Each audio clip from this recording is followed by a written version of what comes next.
Souffle du 17 mars 2025, écoute.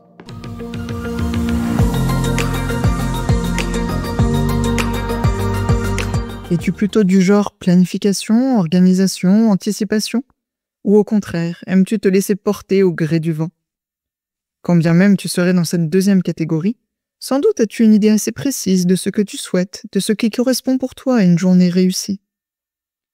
Si nous organisons ainsi notre vie quotidienne, il n'est pas étonnant que lorsque nous prenons des temps à l'écart, de repos, de méditation ou de prière, nous poursuivions nos schémas habituels.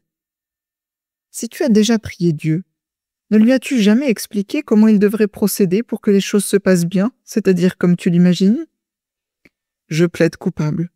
Je peux passer de longs moments à faire part à Dieu de ma liste de doléances, en lui expliquant tout ce qu'il a, selon moi, raté, et comment il devrait s'y prendre pour y remédier. Arrêtons-nous un instant sur cette idée. Si Dieu est Dieu, a-t-il vraiment besoin que je lui explique comment procéder? N'aurait-il pas, à tout hasard, un peu plus de recul que moi?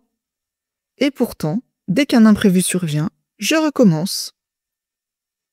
Dans la Bible, Dieu dit à de multiples reprises à son peuple « Écoute », ce qui, entre nous, signifie aussi « Tais-toi ».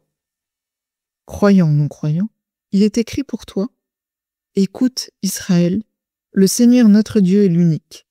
Tu aimeras le Seigneur ton Dieu de tout ton cœur, de toute ton âme et de toute ta force. » Car oui, lorsque tu passes ton temps à lui expliquer ce qu'il doit faire, quand as-tu les yeux et les oreilles ouverts pour contempler ce qu'il a fait pour toi? Quand le laisses-tu prendre soin de toi?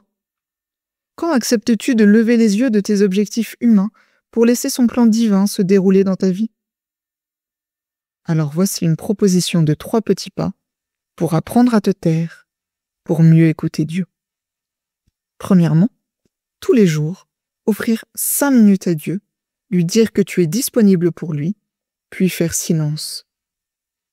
Deuxièmement, lorsque tu as envie de râler parce qu'un imprévu perturbe tes plans, t'arrêter et te demander si ça en vaut vraiment la peine. Troisièmement, chaque soir, regarder ta journée écoulée et chercher les petits signes de ta présence de Dieu à tes côtés. Le remercier pour cela. Bonne semaine à écouter Dieu.